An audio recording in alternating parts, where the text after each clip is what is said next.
Hi, everybody. It is October 18th, and today I had one of those, excuse me, situations when God is weaving some things together in your life for whatever reason. And I know this one was like, hey, why don't you pay attention?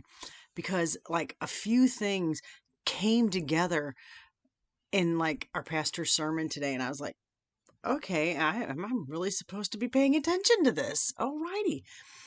Yesterday, of course, if you're following along, I was talking about, social media and how awful it can be, and it's got some great things to it, but it's like how it's sometimes just not good. And, you can watch that if you like.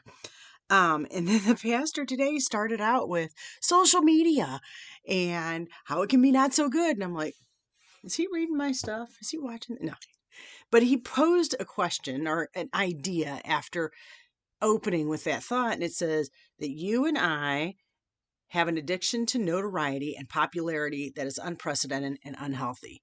So, kind of like we get that from social media, from being recognized, from being liked, and all those things. And how do we normally handle that kind of thing as we continue to do it? Let's keep doing it. I want more. I want more. I'm going to give them what the public wants, so that you can keep getting that that high off of all your likes and all the shares and all that stuff. And also, though, we are in um, Matthew. We're going through an expository kind of thing in Matthew. Sorry, I'm getting to my verse here. And we just finished up the Sermon on the Mount, pretty much. And the pastor was talking about, the three kind of phases of Jesus's ministry. The who are you, to the extreme popularity, to the we got to get rid of him kind of thing. And the Sermon on the Mount kind of really started his extreme popularity.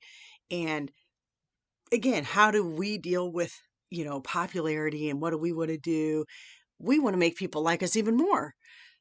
But he was showing here in Matthew what Jesus chose to do. And this is where my second link is going to come in. God weaving his, that was just the first weave earlier with the Facebook stuff or it's anyway. In Matthew 8, it was talking about a leper coming to Jesus, and and it said, Lord, if you will, can you make me clean? And in verse 3, it says, and Jesus stretched out his hand and touched him, saying, I will be clean. And remember, a little further back, what did I just go through but Leviticus? Which, who reads Leviticus, really? I'm beginning to think Leviticus is getting a bum rap because it's coming up again, because we went through all that cleansing, and how unclean, and you don't touch things that are unclean, you don't come into contact with things that are unclean. And the fact that Jesus touched him, knowing, because Jesus was a Jew, he grew up a Jew, he knew the law, he wrote the law in a sense, and that he would touch somebody, he was showing the popularity didn't matter to him, and nor should it to us.